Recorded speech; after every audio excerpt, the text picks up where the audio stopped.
The views, opinions, and representations expressed on the Night Dreams Talk Radio Network and its website are those of the hosts, guests, and participants, and are not necessarily those of or endorsed by the network, its affiliated stations and broadcasts, the management, other hosts, or advertisers of the network.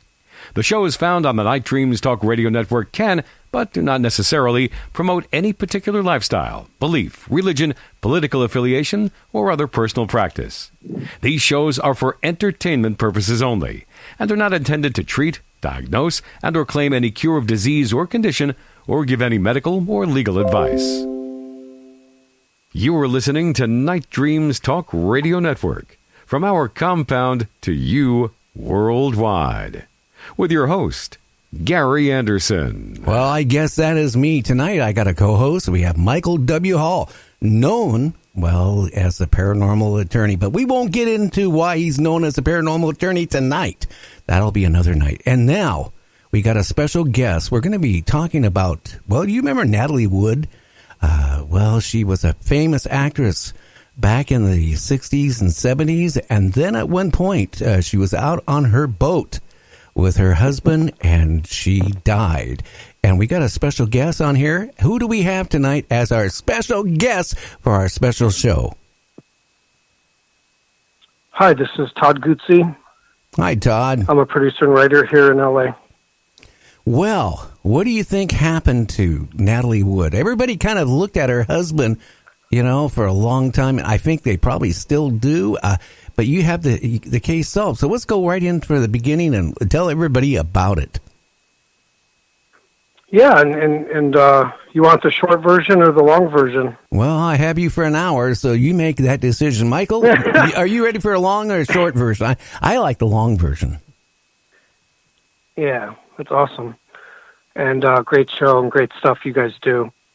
The Natalie Wood journey goes back 37 years. And I was lucky enough to be asked to solve her murder 3.5 years ago by a brilliant man in Beverly Hills. And it somewhat changed my life, and it brought me to the crime world of true story, true biopic projects. And it merged fantasy and reality to me, and it was fascinating. And I was on the team that investigated Natalie Wood for over 3.5 years, and that journey, had its ups and downs, but that brought us here today. And you can ask me a specific question if you'd like, or I can be in more of a narrative, and so that's up to you right here. Well, Todd, about the only thing I remember, and I don't know about you, Michael, but the only thing I remember about the case that they were out cruising in their yacht, and that supposedly she fell overboard. And I don't know if they found her right away or they went out looking or trying to find her. So you're somewhat new to in your head, well, right? You're saying I don't really somewhat new to you, or I don't really remember too much about it. I just remember that they tried to pin it on her husband for a long time, but yeah, no problem. Then I'll give the backstory first. That's great. No, it's good to know. That's all I needed to know. So. Natalie Wood was one of the most iconic actresses of our generation, of her generation. She spanned over a couple, and my dad was a historian and history teacher. And when I came on the project, I didn't fully know about Natalie Wood and the story. And basically, just to give the quick backstory of what happened to Natalie Wood, this is 1981, and Natalie Wood was said to have drowned off Catalina Island and found in a cove about 2 miles from where her boat was moored. And it happened suddenly. And for Natalie's fans, there was no closure. There was no justice. And if we go to the spiritual side of how I get these projects, Emmett Till, Aaron Hernandez, Natalie Wood, I believe in them. I believe their stories. I believe they want their stories told. And I was a controversial producer and writer and actor, and I was perfectly chosen to tell these stories. And that's why I get hired to do it. That's why I'm brought in, because no one's crazy enough to solve Natalie Wood's murder. I met the president of NBC. I'll just say it right now. And he was a wonderful man, one of my heroes. And I tried to tell people about what happened to Natalie Wood. And it got away from her. It was about everybody else. It was about their story, their motive, their ask, their price, and after a while, I just realized, I said to some of my partners and consultants that I work with in the crime genre, especially, I said, I think there's something here. And that started a 3.5-year journey. But anyway, let me stay focused. Okay. So, Natalie Wood, they said she drowned. LAPD, LASD. The case was transferred from the LAPD to LASD. I've spoken to the detectives already. I know everyone involved in the case. And so anyway, there was an argument on the boat. There was an argument Friday night and Saturday night. It wasn't one night. We likened the project to a Cape Fear type atmosphere, claustrophobic, Who's Afraid of Virginia Woolf, tense, mean-spirited, murderous. 4 actors playing actors on a yacht. And there was a lot of angles about, Walken was there, and Wagner, Davern, Natalie. And I used to, anyway, sorry, got to stay focused again on on what happened first. And so they said she drowned off the boat and hit her head, and no one was to blame. Natalie was drunk. Natalie was flirting with Christopher Walken. She was. And, her and Robert Wagner were married twice, right? They had an interesting love story. So anyway, there's no investigation. The case is kind of like brushed over. No one wants to give a statement. We're on the yacht. It's 1 a.m. They don't call the Coast Guard for 2.5 hours. They drink whiskey, and Natalie Wood's body floats behind them. And they weren't, the captain tried to put this. Oh, go ahead. And they weren't trying to find her? They did try. The captain did. He tried to reach for the spotlight, and he reached for it, and RJ said no. And they drank because, the weekend, RJ loved Natalie, and he beat her. And but we can continue into that part of the murder after, because you said we have an hour, right? We have an hour. Yeah, so I got to take it slow.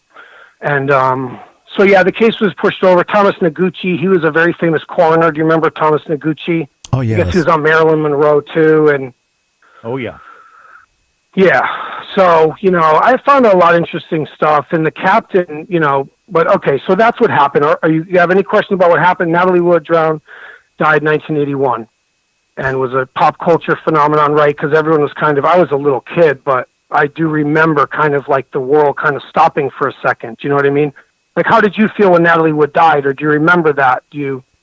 Well, I when I heard of her death, I kind of thought it was kind of the way that was reported. I thought it was kind of strange. I really did. How about you, Michael? I just didn't, it just didn't seem right. The stories that they gave out on the news at the time. Yeah, as a matter of fact, when I heard the story, I didn't hear the back story that Christopher Walken was on the boat. I didn't hear, the players at the time. All we heard back in that time, and I was in L.A. at this time as well. Matter of fact, at this point, 1981, I was the host in the green room backstage at Universal Studios Amphitheater. Cool. Hanging out with Sinatra and the Rat Pack and a bunch of those guys, when they would come through to their concerts. But the idea that there were the other players on board didn't seem to come out in the news as much. It was just everything was kind of put on Robert Wagner, and the fact that it was either an accident, a terrible thing happened, and at first I think most people were feeling very sorry for RJ and his loss of Natalie. That's a good point, and you're absolutely right. Everyone thought RJ was a prince, and he was. He was an actor. See, that's what it's all about. It's about actors. Where's Natalie? Dennis, where's Natalie? Right? So RJ was handsome. He was dashing. Natalie fell in love with him. She was like 11 years old. some of the things that I learned, the little Easter eggs, little cryptic things, I was like, what is this? Like, it took me years to go rogue. So I want to kind of cut in now because I know people are listening too, and I've got a lot of people turned on to your show right now in Hollywood too. And but I need to cut into this a little. But so yeah, there was all these little pieces and cryptic, enigmatic. Truth is stranger than fiction. You know what I mean? And so, but we established. So I want to stay on the timeline. So we established how she died that no one really knows, and everyone pointed at RJ, and you made the point. Yeah, no, everyone felt bad for him. Well, RJ didn't want to go to the funeral, okay? And the reason he went to the funeral is because the captain made him go, and the lawyers were there, okay? And I'm probably getting a lawsuit in my mailbox right now, okay? But that's okay. Because at the end of this 30 minutes, I'm going to say it. I'm going to name all the killers, and there's more than one, because it's based on man code. It's not about the law all the time. And that's what I lost sight of in the journey. I did. I believed them. I was like, oh, what'd the captain see? He saw it. He didn't see it. He saw it. He didn't. I said, well, did he? They were just on Dr. Phil. And the woman who did the investigation was brilliant and amazing, and we loved her. I have love for these people. I have to say that. I can't. I'm not going rogue on them because I don't like them. It's because it's for Natalie. And it was always supposed to be about Natalie. And when I wrote cover letters to all the studio heads, and they had me write stuff, and they said, oh, you give these weird zingers. I said, yeah, I'll zing you. And they're like, what does that mean? You know, and I wrote them to all the studio heads, and I said, blah, blah, blah. And that's okay. It's okay that they passed. It's not a big deal, okay? But I got to ask you a question, Todd. Yeah, good. Didn't they come close to charging Robert, at least? On the murder? 20 times. Yeah, I remember that. There's 20. They're digging up her body. Yeah, go ahead. Sorry. Yeah, that's what I was just want to clarify for the listeners that they really were suspicious of Robert on this. And I know that he came close to being arrested at least one time that I'm aware of. He was, and he still is. It's an active investigation. It's an open case. In 2009, the death certificate was changed by the woman. She was a brilliant woman investigator. I'll never take her thunder away, ever. She did it. I trolled her. I trolled the investor. You know what I'm saying? My heart was pure because I wasn't emotionally attached. I thought it was a business deal. And that's what people got. And then I ended up with it in my lap to say, wait a minute, something's up. And other people had inspired me of their work. True crime people, Nancy Grace, just different type, like Harvey Levin, different types of reporters. I was like, wait a minute, like, can I do this journalism thing? I'm like, wait a minute, I have an interesting mind to attack these stories. And basically, as a producer, you have to hook yourself into the story with a domino piece, we call it in the industry. So the golden egg. I look for the captain. When someone whispers to me at a cocktail party and says, I think we can solve Natalie Wood's murder, the first thing in my head is, how much are you going to pay me? Well, I mean, I'll pay you a little bit, get you going. And so it becomes about, like, why to do it. And in the beginning, like I said, I drank the Kool-Aid. I did for 2.5 years. Okay. For the last year, I've had different things happen in my life. I've had things that I've had to, like, overcome, like a phoenix out of the fire. And I tell the truth. That's it. My tongue does have fire. Okay. And people know me in town. They know I have this stuff. Emmett Till, very controversial story. Natalie Wood, similar. I have another crime story coming in.